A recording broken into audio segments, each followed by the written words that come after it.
எல்லாருக்கும் வணக்கம். நான் இப்போ சொல்ல போகிற மெசேஜ் என்னன்னு பார்த்தீங்கன்னா, ஏகாதேசின்னு சொல்லிட்டு நீங்கள் எல்லாருமே நைட்டுலேருந்து செலிப்ரேட் பண்ணுறீங்க. ஏகாதேசி எப்படி தோணுச்சுன்னு கேட்டாக்கா, ஹிந்துக்களாக இருந்தாலும் சரி யாருக்குமே முக்கால்வாசி பேருக்கு தெரியல. அதை பற்றி தான் நான் இப்போ சொல்ல போகிறேன். முரண் என்ற ஒரு அரசன் இருந்தான். அவன் வந்து தான் பெற்ற தவத்தோட வலிமையால் தேவர்களையும் முனிவர்களையும் கொடுமைப்படுத்திட்டு வந்தான். அதோடு எல்லா உலகங்களையும் தனதாக்கி கொள்ள ஆசையிலையும் இருந்தான். இந்திரலோகத்துல மீது படையெடுத்தான். முரணை எதிர்கொள்ள முடியாத இந்திரன் சிவபெருமானிடம் போய் சரணடைஞ்சார். அவரோ திருமாலிடம் போக சொன்னார். இந்திரன் தேவர்களோடும் முனிவர்களோடும் திருமால்கிட்ட போனார். அவங்களை காப்பதற்காக இந்திரன் மற்றும் தேவாதி தேவர்கள் சூழ முரணோடு திருமால் போரிட்டார். தனி ஒருவனாக நின்று அனைவரையும் சிதறி ஓட செய்த முரண் திருமாலுடன் கடுமையாக போரிட்டார். பல ஆண்டுகள் கடுமையாக போர் நடந்த போதிலும் முரணை ஒன்றுமே செய்ய முடியல.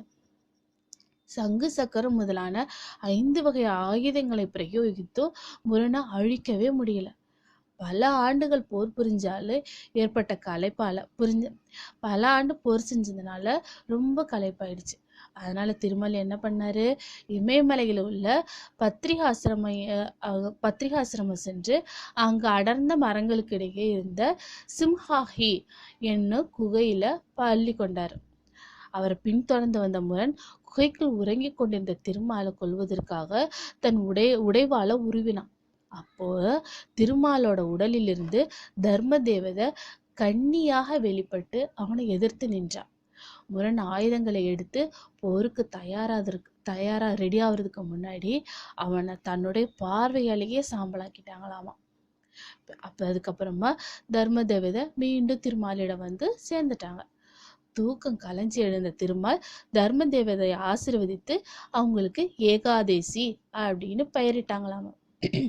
மார்கழி மாசம் கிருஷ்ணபட்சத்துல அமாவாசையில ஒன்றும் சுக்லபட்சத்துல பௌர்ணமியில ஒன்றுமாக 2 ஏகாதசிகள் வருமாமா.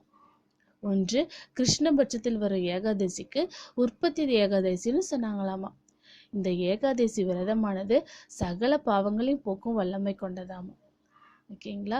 எதனால ஏகாதசின்னு இப்படி நிறைய பேருக்கு தெரிஞ்சிருக்காது. இப்போ சொல்லியிருக்கேன், தெரிஞ்சுக்க. இனி யாராவது கேட்டா ஏகாதசி எப்படி வந்துச்சுன்னு கேட்டா இப்படின்னு சொல்லுங்க. ஓகேங்களா? இந்த மெசேஜ் பிடிச்சிருக்கோன்னு நம்புறேன். பிடிச்சிருந்தா லைக் பண்ணுங்க. மறக்காம கீழே உள்ள சப்ஸ்கிரைப் பட்டனை அழுத்தும். அப்போதான் இன்னும் அதிகமான தகவலை நான் போடும்போது நீங்க ஈஸியாக தெரிஞ்சுக்க முடியும். தேங்க்யூ.